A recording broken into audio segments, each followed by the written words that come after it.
Oxygen जो है वो इन्वायरमेंट में थैंकफुली इस पे कोई असर नहीं पड़ रहा है। इट इज 21% तो 21% ही है। इसका हम लोग को सांस लेने के लिए जरूरत है ऑक्सीजन का। इसके अलावा इसका और भी एक जरूरत है चीजों को जलाने के लिए। ऑक्सीजन के प्रेजेंस के बिना कुछ नहीं जलेगा।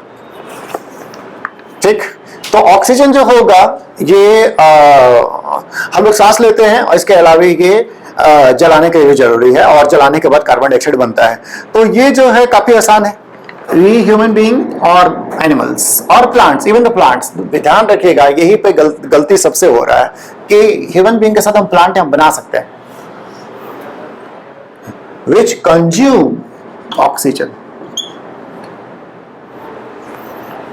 ठीक, हम प्लांट नहीं बनाए इसलिए क्योंकि नेट प्लांट कंज्यूम नहीं करते हैं।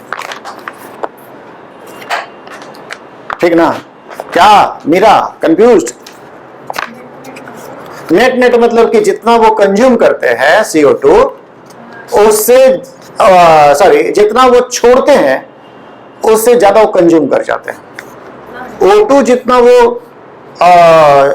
वो कंज्यूम करते हैं उससे ज्यादा छोड़ देते हैं। क्या नेहा? ठीक है, ये जो हो गया हमारा O2 हम लोग कंज्यूम करते हैं और हम लोग छोड़ते हैं कार्बन डाइऑक्साइड। अभी तो कार्बन डाइऑक्साइड का साइकिल हम है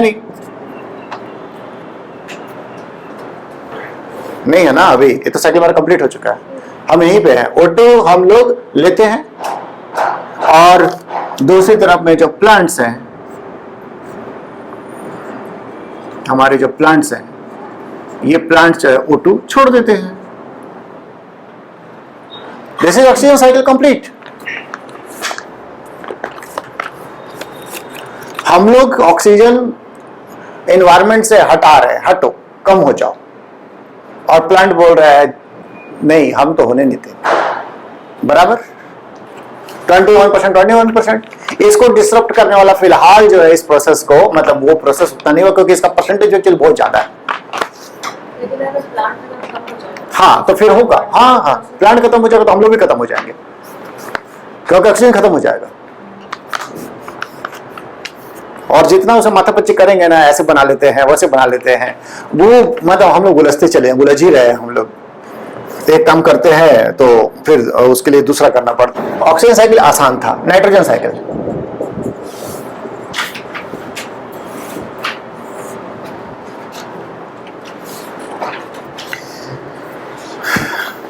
नाइट्रोजन जो है वो एनवायरनमेंट में 78% है।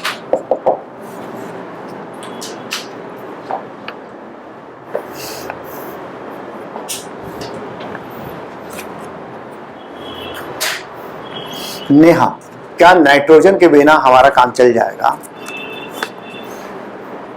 कार्बन डाइऑक्साइड O2 तो ठीक समझ गया, क्या नाइट्रोजन के बिना हमारा काम चल जाएगा? नहीं चलेगा।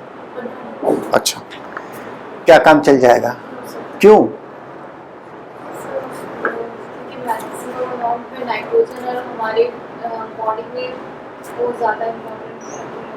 कैसे?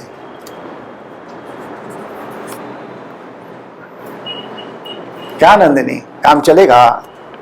नहीं चलेगा। क्यों नहीं चलेगा?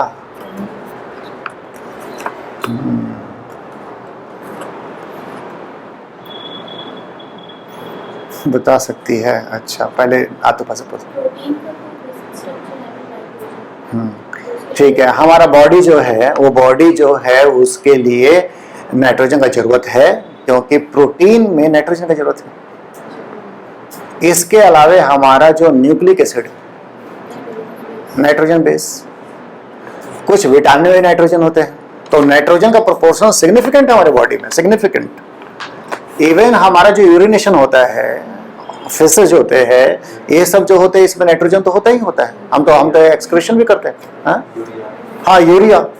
तो नाइट्रोजन जो है हमारे बॉडी के लिए, हमारे बॉडी का जो स्ट्रक्चरल मटेरियल है ये प्रोटीन है और प्रोटीन में नाइट्रोजन होता है। तो ठीक है, तो क्या चीज सिर्फ O2 इनहेल नहीं कर सकते ना, हम लोग मिला के देता है। हाँ सबसे ज्यादा हम लोग के बॉडी में क्या है? कार्बन। सबसे ज्यादा है। हाँ क्योंकि क्या है ना, इसको ऐसे समझिएगा, क्योंकि वाटर के बाद, हाँ वाटर के बाद, क्योंकि आप कार्बोहाइड्रेट में CHO ये सब पढ़ा चुके हैं, और लिपिड में भी CHO, और CHON हो गया हमारा प्रोटीन में। तो प्रोटीन में ये फिर भी तो ये भी तो है, तो इसलिए नाइट्रोजन उतना ज्यादा नहीं, बट प्रोटीन हमारा बॉडी में सिग्निफिकेंट है। हमारा बॉडी में अगर कभी भी कुछ क्वेश्चन आता है ना, तो अक्सर उसका आंसर प्रोटीन ही होता है। ओल्यूशन टाइप क्वेश्चन, बाल किससे बना हुआ होता है? प्रोटीन। नाखून किससे बना होता है? प्रोटीन। इंसुलिन क्या है? प्रोटीन। तो ये प्रोटीन जो है बहुत इंपॉर्टेंट है, लेकिन फिर भी पढ़िएगा, ऐसा नहीं कि अच्छा प्रोटीन तो चलेगा प्रोटीन मारने के लिए, तो पढ़ना पड़ेगा थोड़ा। क्या चीज?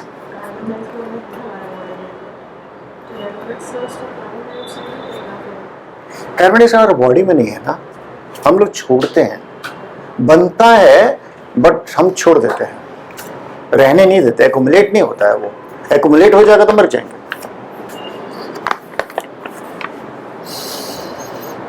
हाँ, तो एक्युमुलेट कैसे होगा? एक्युमुलेट होगा, सांस लेना बंद कर दीजिए। अगर सांस लेना बंद कर देगा ना, तो मतलब मिनटों में इतना ज्यादा एक्युमुलेट कर जाएगा ना कि डेथ हो जाएगा। अच्छा, आगे चले। नाइट्रोजन साइकिल, नाइट्रोजन साइकिल जो था 78% हमारा हो गया, एटमॉस्फेयर में नाइट्रोजन होता है। और यस, ये प्रोटीन, क्लोरोफिल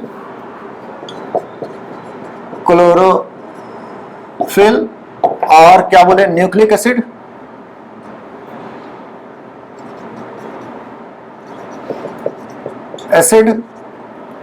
और वो तो इसमें हो जाएगा। और क्या, विटामिन्स में भी, कुछ विटामिन्स में भी नाइट्रोजन होता है। तो हमारे लिए जरूरत है nitrogen, yes it is essential होता है। तो क्या होता है कि अगर इन्वायरमेंट का अगर बात करेंगे, तो इन्वायरमेंट में से कुछ बैक्टीरिया होते हैं, बैक्टीरिया, कुछ नाम भी बताओगे आप लोगों को, राइजोबियम। तो ये जो होते हैं, ये इन्वायरमेंटल नाइट्रोजन को प्लांट्स सीधे सीधे नहीं यूज कर सकते, तो वे क्या करते हैं, उसको यूजेबल फॉर्म में कन्वर्ट कर देते हैं। अब ये यूजेबल फॉर्म में कन्वर्ट हो जाएगा, तो प्लांट्स जो होंगे वो प्लांट्स ले लेंगे। अब प्लांट्स के पास पहुंच गया। तो yes, bacteria, nitrogen fixation,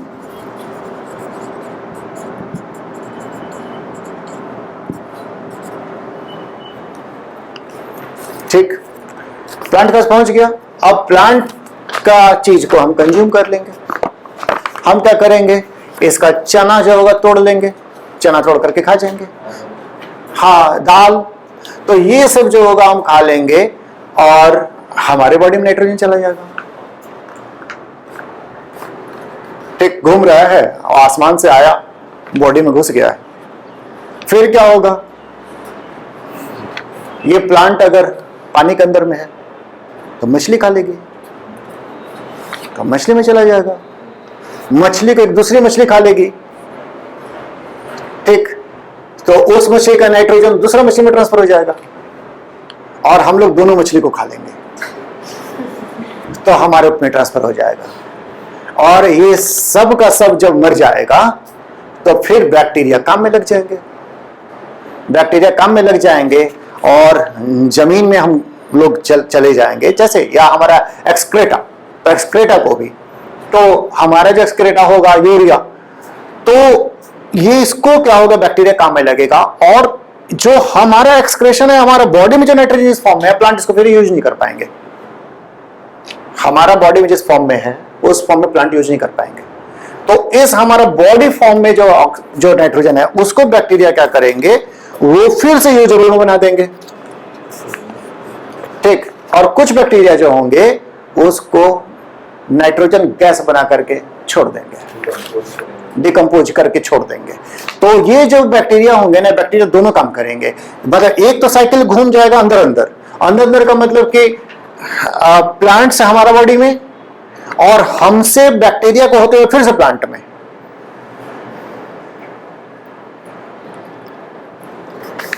repeat कर रहे हैं।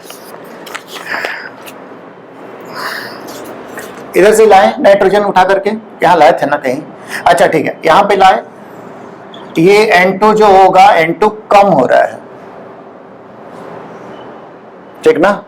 N2 कहां से, एनवायरमेंट से कम हो गया, प्लांट में पहुंच गया, प्लांट से पहुंच गया मछली में, ठीक, मछली से पहुंच गया हमारे प्लेट में, तो हम लोग खा गए, ठीक है, सब मर जाएंगे, मर जाएंगे। चलिए ये मिट्टी यहाँ ऊपर ही ले जाना पड़ेगा, ये मिट्टी में चलेगा, ठीक, जला दिए, कार्बन बन गया, अलग बात है, हम लोग डिकम्पोज, मैक्सिमम चीजों का डिकम्पोजिशन ही होता है। ये प्लांट में मर गया तो भी क्या, इसका भी डिकम्पोजिशन होगा।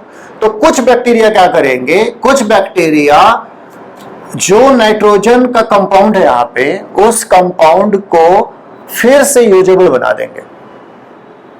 अब यूजेबल बना देंगे तो प्लांट फिर से ले लेगा, यानी टाने थे हम लोग N2 एनवायरमेंट से वापस नहीं ले गए, अंदर ही अंदर घूम रहा है। अगर अंदर ही अंदर घूमते रहेगा तो एनवायरमेंट से कम हो जाएगा ना, हो जाएगा। तो कुछ बैक्टीरिया क्या करते हैं, वो डिकम्पोज जब करते हैं तो N2 को रिलीज भी करते हैं, ठीक, एक इंटरनल साइकिल है। यस, N2 आया, N2 अंदर अंदर ही घूमता है और N2 एनवायरमेंट में जाता है, तो नाइट्रोजन का प्रोपोर्शन जो होगा वो एनवायरमेंट में कांस्टेंट रहेगा। इनका परसेंटेज में कोई चेंजेस नहीं हो रहा है, चेंजेस कार्बन डाइऑक्साइड में ही हो रहा है। ये प्लांट किस फॉर्म में होते हैं, कोई यूज करते हैं किसको नाइट्रोजन बोलिए आप फिर से। इस प्रोसेस के बाद? ये मर गए, अब क्या होगा, अब जो हमारे बॉडी में जो नाइट्रोजन फॉर्म में है ना, वो प्लांट नहीं यूज कर पाएंगे। इसके लिए बैक्टीरिया को उस फॉर्म में चेंज करना पड़ेगा जिससे प्लांट फिर से यूज कर पाए। तो जब बैक्टीरिया काम करते हैं ना जमीन के अंदर में, तो मरा हुआ जो चीज है, पत्ता है, ऑर्गेनिज्म है, उसको उस फॉर्म में नाइट्रोजन का ले आते हैं जिससे प्लांट वहां से ले सके। और साथ ही कुछ बैक्टीरिया उसको सीधा नाइट्रोजन को, वो नाइट्रोजन गैस बना करके छोड़ देते हैं। प्लांट तो सॉइल से ही लेते हैं, प्लांट सॉइल से लेते हैं, लेकिन सॉइल में वो हाँ सॉइल में जो है वो बैक्टीरिया उस लायक बना दिया है जो कि प्लांट ले सके, नहीं तो इनके पत्ता के आसपास में नाइट्रोजन भरा पड़ा हुआ है ना, 78% तो यहीं पे नाइट्रोजन है। बट वो उनका काम का नहीं है, उनका काम का है, वो चाहेंगे कि नाइट्रोजन जमीन में जाए और जमीन बैक्टीरिया इसको ऐसा फॉर्म में ले आते ताकि हमारे जड़ से घुस जाए, हम ले सके। तो ये बैक्टीरिया ट्रैप कर रहा है नाइट्रोजन को, ठीक, ट्रैप कर रहा है, ट्रैप कर बना दिया, दे दिया, देने के बाद इस फॉर्म में गया। ये फॉर्म अगर डिकम्पोज होगा, सॉरी, ये अगर मरेगा तो उस फॉर्म में नहीं रहेगा कि फिर से यूज हो जाए, फिर से बैक्टीरिया काम पड़ेगा, ठीक। तो सॉइल हेल्थ के लिए ये जो माइक्रो ऑर्गेनिज्म है, ये ऐसे बॉडी के लिए बहुत इंपॉर्टेंट है। माइक्रो ऑर्गेनिज्म ये मतलब ये नहीं कि पूरा का पूरा खत्म ही कर दिया जाए बैक्टीरिया को, अच्छे बैक्टीरिया ऐसा काम के खत्म हो जाएंगे तो हमारा जिंदगी भी खराब हो जाएगा। तो एक क्वेश्चन पूछेंगे, जो हमारे पेट में जो बैक्टीरिया रहते हैं उनके लिए क्या टर्म यूज करते हैं? आपको किसी किसी खाना में लिखा रहता है वो बोतल में, और आप खरीद के लाते हैं, खाएंगे इसको, अच्छा चीज है। जैसे अचार भी उसमें आता है, यस, लगता है मीरा बताएगी। हाँ सही है, इसका बोलते हैं प्रोबायोटिक्स। प्रोबायोटिक देखिएगा टीवी में बहुत सारा प्रचार दिखाते रहेगा कि ये प्रोबायोटिक खाइए, ये प्रोबायोटिक खाइए। यस, प्रोबायोटिक इज नेसेसरी, खास करके अगर आप एंटीबायोटिक खा रहे हैं तो प्रोबायोटिक आपको एंटीबायोटिक खाने के बाद खाना चाहिए, क्योंकि आपका जो गट है, गट से बैक्टीरिया कम हो जाएंगे, एंटीबायोटिक खाते ही कम हो जाएंगे। और बहुत लोगों को लूज मोशन होता है, एंटीबायोटिक खाया लूज मोशन शुरू हो गया क्योंकि बैक्टीरिया अपना काम नहीं कर रहे हैं। तो ऐसे हालत में जरूरी है कि बॉडी में बैक्टीरिया ले आया जाए, ठीक है। ये तीनों साइकिल कवर कर दिए। अब एक टॉपिक नया शुरू कर रहे हैं,